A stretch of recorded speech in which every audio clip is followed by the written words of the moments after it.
drinkers, the more alcohol Takashuki drank, the more loose-lipped he became. He volunteered information he shouldn't have without being asked. Kafuku took on the role of a listener, interjecting and encouraging words here and there to keep his companion talking, offering carefully selected words of comfort when consolation seemed appropriate. All the while he was amassing as much information as he could. Kafuku acted as though he had only the warmest feeling for Takatsuki. This was not a hard thing to do. He was a born listener. And he did truly like the younger man. In addition, the two of them had one big thing in common. Both were still in love with the same beautiful dead woman. Despite the differences in their relationship with her, neither man had been able to get over that loss. They had a lot to talk about. Why did we meet again?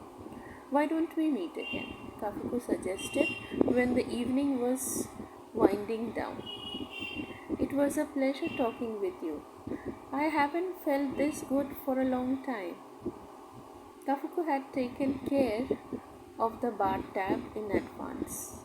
It seemed not to have dawned on Takatsuki that someone would have to pay. Alcohol led him to forget a lot of things. Some were doubtless very important, certainly, Takatsuki said, looking up from his glass. I would love to get together again. Talking to you has taken a weight off my chest. I feel like our meeting was somehow preordained, Kafuku said. Perhaps.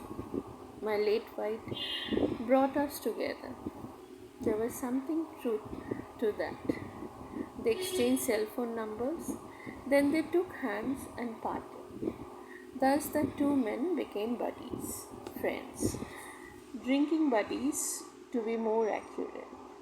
They would get in touch, meet at a bar, and talk about a variety of subjects.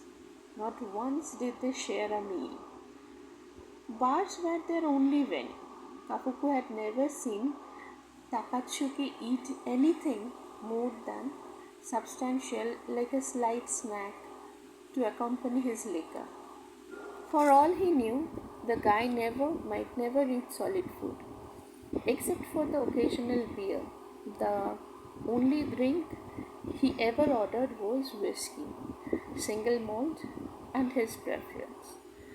Their topics varied, but at some point the conversation would always return to Kafuku's dead wife.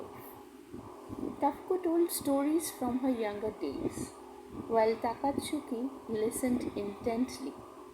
He looked like a researcher probing a key subject's memory to assemble a comprehensive database about someone else. Kafuku found himself enjoying those moments. One night, the two were drinking at Aoyama at a small, nondescript bar, tucked away on a narrow lane behind the Nezu Museum. The bartender was a quiet man of about 40, and a skinny grey cat was curled up on a display shelf in a corner of the room. It appeared to be an alley cat that had moved in for time being. An old jazz record was spinning on the turntable. Both men liked the feel of the place and had gone there several times before. For some reason, it often rained on the night they met, and this night was no exception. A thin drizzle was falling outside.